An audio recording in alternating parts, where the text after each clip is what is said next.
ఇంతకుముందు ఒక 20 years back వెళ్ళి చూస్తే స్కూల్ గోయింగ్ పిల్లలకి 8th 9th 10th క్లాస్ అలా ఉన్నప్పుడు పీరియడ్స్ అనేవి స్టార్ట్ అయిపోయినాయి. కానీ ఇప్పుడు మాత్రం చిన్న పిల్లలకే పీరియడ్స్ అనేవి ఎర్లీగా స్టార్ట్ అయిపోతున్నాయి. 4th class 5th class 6th అలానే పీరియడ్స్ స్టార్ట్ అయిపోతున్నాయి. దాన్ని ఎర్లీ మెనార్కీ అని అంటారనమాట. సో అది ఎందుకు వస్తుంది అనేది ఈరోజు నేను చెప్తాను. నేను మీ gynaecologist doctor Rashmi, Manasa clinic Wanaparthy. So early menarche ఎందుకు వస్తుంది అంటే అడల్ట్రేషన్ అండి.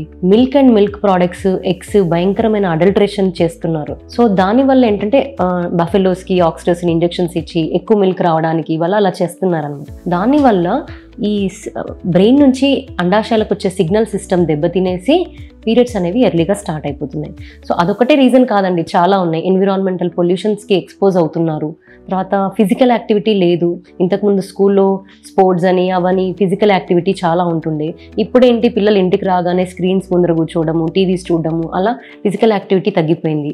ఒబేసిటీ, చాలా లావ్ అయిపోతున్నారు, యాక్టివిటీ లేక లావ్ అయిపోతున్నారు. దానివల్ల కూడా పీరియడ్స్ అనేవి ఇర్రెగ్యులర్గా రావడము, ఎర్లీగా రావడము, చాలా ఎర్లీ స్టేజ్లో రావడం ఇలాంటివి జరుగుతున్నాయి అనమాట. హై షుగర్ ఫుడ్స్ తింటున్నారు, హై ఫ్యాటీ ఫుడ్స్ తింటున్నారు. స్ట్రెస్ ఎక్కువైపోయింది. ఇప్పుడే ఐఐటి కోచింగ్ ఇస్తున్నట్టు స్కూల్ లెవెల్లోనే స్ట్రెస్ పెంచేస్తున్నారు. సో ఈ స్ట్రెస్ వల్ల, ఒబేసిటీ వల్ల, ఫిజికల్ యాక్టివిటీ లేకపోవడం వల్ల, అడల్ట్రేషన్ వల్ల పీరియడ్స్ అనేవి చాలా ఎర్లీగా వస్తున్నాయండి.